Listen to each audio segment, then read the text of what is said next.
You know, the biggest challenge with this job is being original, coming up with something unique to say, a fresh perspective, that one statement that is going to set you apart from the rest. Well, it's no different, I imagine, for motoring manufacturers. Toyota achieved it back in 1994 when they launched the RAV4. It was a new segment for a new country, but let's be honest, a lot has changed since then. It's now wild, uncompromising and fiercely competitive in the compact SUV segment. Toyota is hoping that the fourth generation of the RAV4 is going to see them rise to the top of the food chain and take back what they started. Will they? Well, let's find out.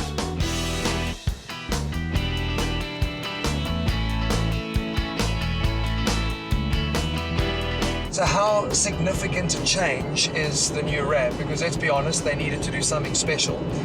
I'd like to say it's massive, and I mean the best place to start is from a styling perspective. Immediately noticeable, it's got the friendly little Toyota face that we first saw and came to like on the Yaris, we've seen on the Auris, and that's the first thing you're going to notice. For me though, very, very important is that you no longer have that big spare wheel bolted to the back of your boot. That's now been mounted underneath in a traditional setting, and that also says a lot to me about the fact that the market's, the target audience is a little bit different. It's no more, remember those days, cool, 4x4 dad, those marketing days are over. This is about a car that's going to be practical, comfortable, driving in the urban jungle, not bundu bashing out in the wild. You're also going to notice from a length perspective, it's a bigger car, and that is important because it now gives you sufficient boot space in the back where I think the RAV probably was lacking. So it's lower to the ground, it's longer, it's really more geared for what we're doing today, driving around a couple of gravel roads, sitting on the tar roads, that's what it's geared to do. From an interior point of view, I really like it. There are a lot of unique and fresh little angles and curves, so it's an interesting interior. Is it going to date and age? I don't think so. For me, it's really solid, well put together. Are a couple of quirky things. They've got this beautiful little curve around the dash where it's beautiful. Aircon unit is all there, easy to reach as the driver, but it's not so great for the passenger because that really gets in the way and bumps around with your knees. But it's a nice interior, not going to offend anybody, and it's probably a lot quirkier, and that's something that Toyota needed, was to freshen their whole look. We obviously in the top spec, the VX, so that comes with the leather interior and it literally has everything. The seats are electric, they've got heat function on it as well, it comes with amazing, it is extremely well spec'd. Climate control, everything is in it that you could hopefully want.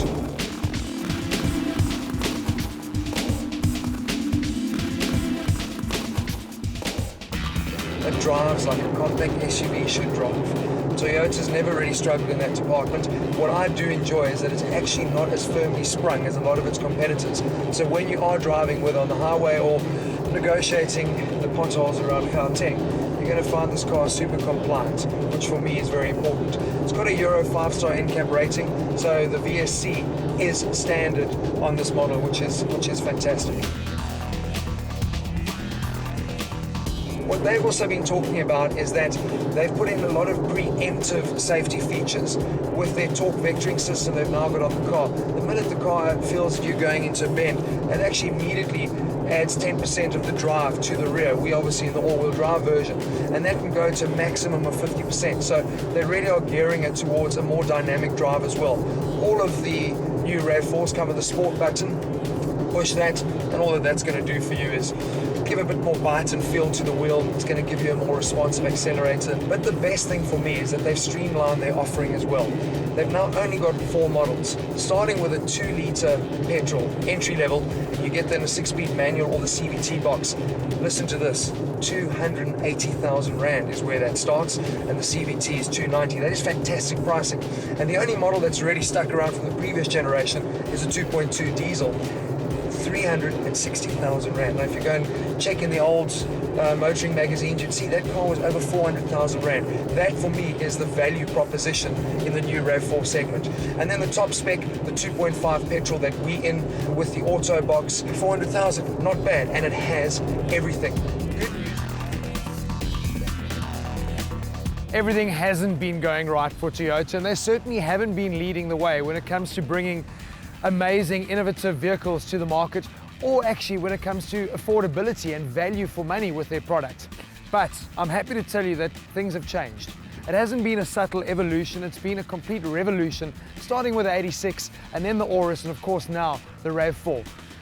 Good styling, fantastic package, a lot of new technology and extremely well spec'd. But for me the best part, I never thought I'd say this, affordable Toyota. Well done.